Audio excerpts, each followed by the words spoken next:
What's up guys, welcome to my New Zealand travel guide. In this video I'm going to give you my tips for traveling through New Zealand, and these are through my own experiences, and if you haven't already, be sure to go check out my New Zealand travel series. Now let's get right into my tips.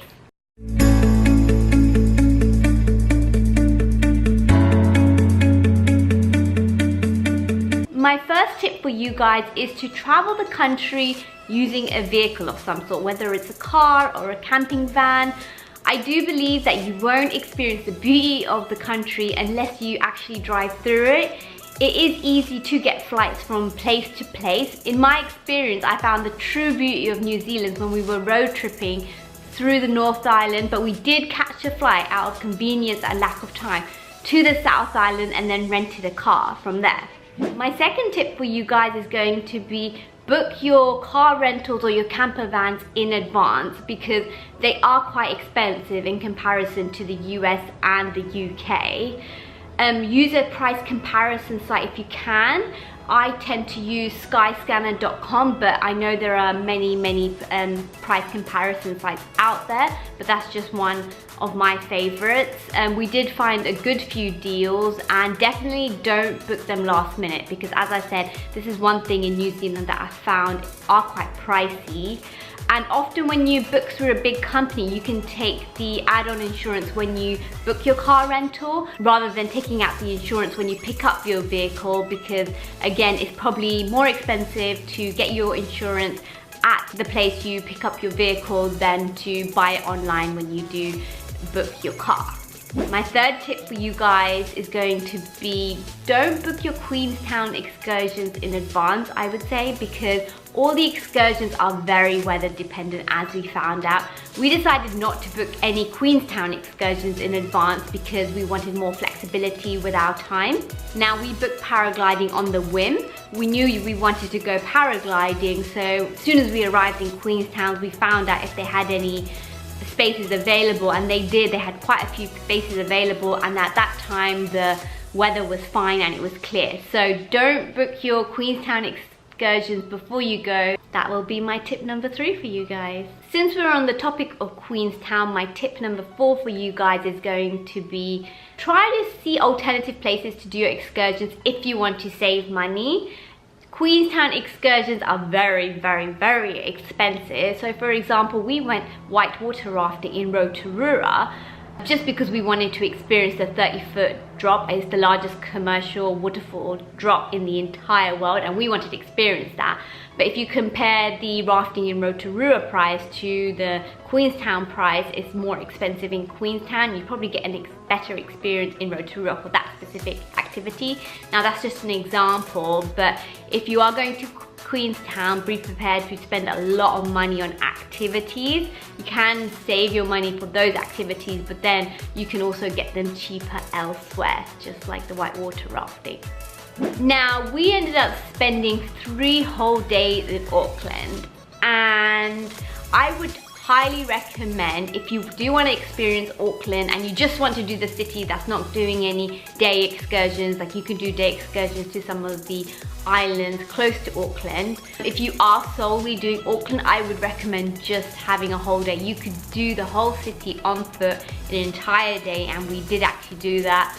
Because we were there for 3 days, we did the entire city 3 or 4 times, and it's very walkable. They have good public transport over there, but I don't think you need more than 1 day. If you want, spend 2 days there, as most of the international flights fly in and out of Auckland, so you probably will have to go to Auckland. But on the sightseeing touristy front, I don't think you need more than 1 day there.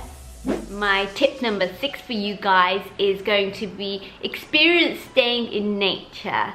Now, I'm not much of a camper myself. Actually, I've never been camping, but we did stay in a yurt and we did stay in a chalet. So if you don't want to camp, I would highly recommend in staying in a yurt or camping outside or staying in a chalet right in the middle of nature, where there's no commercial hotels, and you can really embrace nature and be one with it. I think that's what made our experience so wonderful, the fact that we chose these unique places to stay. And I would highly recommend staying in one of these places. We were fortunate enough to see the Milky Way, and we wouldn't have saw it if we were staying at a large resort or a hotel, just because of the light pollution. The Milky Way, we saw it on 3 occasions, and it's absolutely magnificent. I've never seen stars like that in my entire world because I've always lived in big cities, but I know you can see it in California. I think you can see the Milky Way from Yosemite, but I've not experienced that myself. But I would highly recommend to stay at least one night in the middle of nature, even if you don't like, you're not a camping person like me, and maybe try an alternative like a yurt or a chalet. Number 7 for you guys is definitely pack for all types of seasons. Now, we were well prepared because we watched loads of YouTube videos and we did a lot of reading on this, that you can experience all 4 seasons in one day. I didn't quite understand it until you actually get there, and then it's pouring with rain 1 second and you need your big coats and your waterproofs and your thermals, and the next second the sun comes out and it's blazing hot, so you need to strip down. So definitely take a variety of clothing. You do need one good jacket, I would say, and depending on what you're doing, you might need thermals, but thin layers are your best bet since the weather does change so much. We definitely layered up when we were going out. Also take your sunscreen because the ozone layer over New Zealand is quite thin, so when the sun does come out it's very strong. We've both got a bit burnt on our nose, although it was quite cool out, but when it is hot you definitely feel the sun, so be sure to pack your sunscreen and your hats and your sunglasses to protect yourself adequately. So definitely pack for all seasons, and don't take that lightly because it definitely is all seasons. Now, tip number 8 for you guys is to be well prepared if you do decide to go on long remote hikes. By being well prepared, I would highly recommend you to do your research and know your route, where you're going to go, if you are staying overnight, where you are going to camp, because people do unfortunately get lost on these hikes, and some people often come back injured or they go missing, and you definitely don't want to be in that situation. If you are going on a long hike, make sure you take plenty of snacks with you and loads of water. You need to stay hydrated. As I mentioned before, take all the layers with you. My tip number 9 for you guys is don't over plan your vacation. You don't have to stick to a schedule, so maybe you can book a few things online. Like, I know you have to book the Hobbiton tour well in advance, but I would try to make your schedule a little bit flexible. For example, in Queenstown, there were such unique excursions out there. There was one thing we didn't end up doing, but we were considering doing. It was like a shark submarine which takes you underwater and then it launches up in the air. And stuff like that that you don't know that exists, so maybe leave some room in your itinerary for those excursions that you might be interested in. So be prepared, plan, but maybe don't over plan. Leave some flexibility in your schedule. My tip number 10 for you guys, actually my friend made me aware of this one and I found quite interesting, is that you have to pay for your food when you go to a restaurant at the cash register.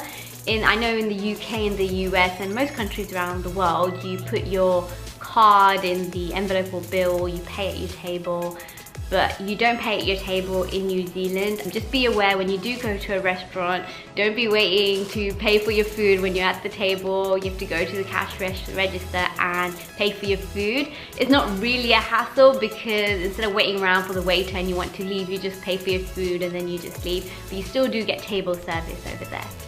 I have a bonus tip for you, and my bonus tip is to enjoy all things New Zealand. Get lost so you can then find yourself. Laugh so hard so your cheeks hurt. Thoroughly enjoy yourself. Plan well, and if you do have any questions from my own experiences, I'd be happy to answer them. Just let me know in the comments below and I will definitely get back to you. As you can tell, I had the most wonderful time. I'm fortunate enough to have visited loads of countries, and I have to say that New Zealand is my #1 favorite country right now. I can't wait to go back because we didn't have time to do certain things we wanted to, but I highly recommend going, and I hope you enjoy your trip if you are planning on going. Thank you so much for watching, and if you're interested in my New Zealand travels, then check this video out here and this video out here, and I will see you in my next video. Bye.